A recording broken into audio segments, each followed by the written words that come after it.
Au siège du International Herald Tribune, près de Paris, une dizaine de journalistes s'activent à boucler l'édition du jour.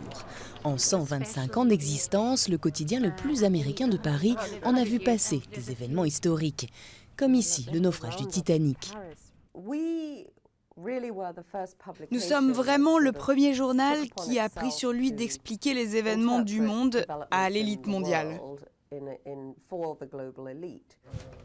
Né un an avant le Financial Times, le 4 octobre 1887, le journal se veut plus global que son concurrent britannique afin de tenir informés les riches expatriés américains à Paris en mal de nouvelles du pays.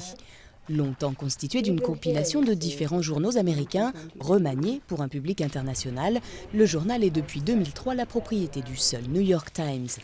Une évolution que regrette Axel Cross, journaliste pendant 20 ans au International Herald Tribune. Il est entré au journal en 1978. Je travaillais à Washington pour le magazine Business Week quand on m'a demandé si ça vous plairait de venir à Paris. J'ai demandé alors ce qui n'allait pas avec Paul Luis, qui était le correspondant économique du New York Times. Et la réponse qui m'a décidé à faire le saut, c'était il n'y a aucun problème avec Paul Luis, à part qu'il écrit pour les New-Yorkais, alors que l'on cherche quelqu'un qui écrive pour notre public international.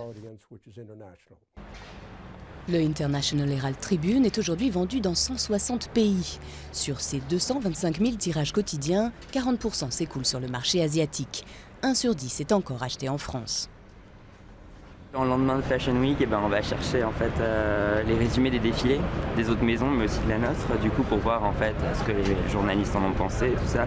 Et comme c'est un journal international, c'est intéressant de voir du coup un point de vue mondial, pas que franco-français sur ce qu'on a produit. Le groupe du New York Times reste très discret sur la situation financière du journal.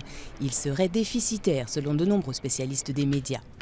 Mais les recettes publicitaires et la compétition féroce du Financial Times sont sans doute des motivations suffisantes outre-Atlantique pour continuer à faire tourner les rotatives. Le prestige d'être à Paris, lui, semble s'être effrité. On est bien loin de l'époque où, pour Jean-Luc Godard, Gene Seberg vendait le journal à la criée sur les Champs-Élysées.